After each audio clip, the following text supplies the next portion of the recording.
তোমরা কারা কারা একাদশী পালন করো আমি জানি না, তবে আমাদের বাড়িতে একাদশী পালন করা হয়। আর এই দিনে আমাদের মেনু কি কি থাকে আজকে সেটাই তোমাদের সাথে শেয়ার করব। সকালটা কাটে গরম গরম চা আর বাদাম ভাজার সাথে, তারপরে সাবু দিয়ে কোনো একটা আইটেম হয়। আমি আজকে ভাবলাম সাবুর পরোটা বানাই। আমি এটা কোনোদিন বানাইনি, রেসিপিটা আমার ইউটিউব থেকে দেখা। মাঝে মাঝে এরকম এক্সপেরিমেন্ট করতে বেশ ভালোই লাগে। তো বানিয়ে ফেললাম আমি সাবুটাকে হালকা গরম করে, তারপর গুঁড়ো করে আলু কাঁচা লঙ্কা জিরা দিয়ে ভালো মতো মেখে নিলাম।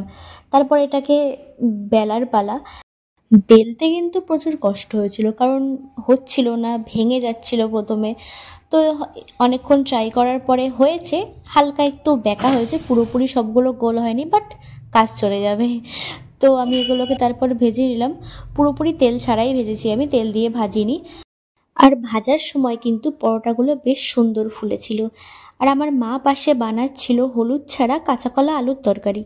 তরকারিটাকে একটু টেস্টি করার জন্য আমি কাঁচা লঙ্কা বাদাম আর টমেটো পেস্ট করে এর মধ্যে দিয়ে দিলাম। তো অ্যাট লাস্ট আমাদের সব রকম রান্না কমপ্লিট। তো আমরা খেয়ে নিলাম, সাথে একটু শশা। তোমরা একাদশীতে কী কী খাবার খাও আমাকে জানিও, আমি অবশ্যই ট্রাই করব নেক্সট টাইম।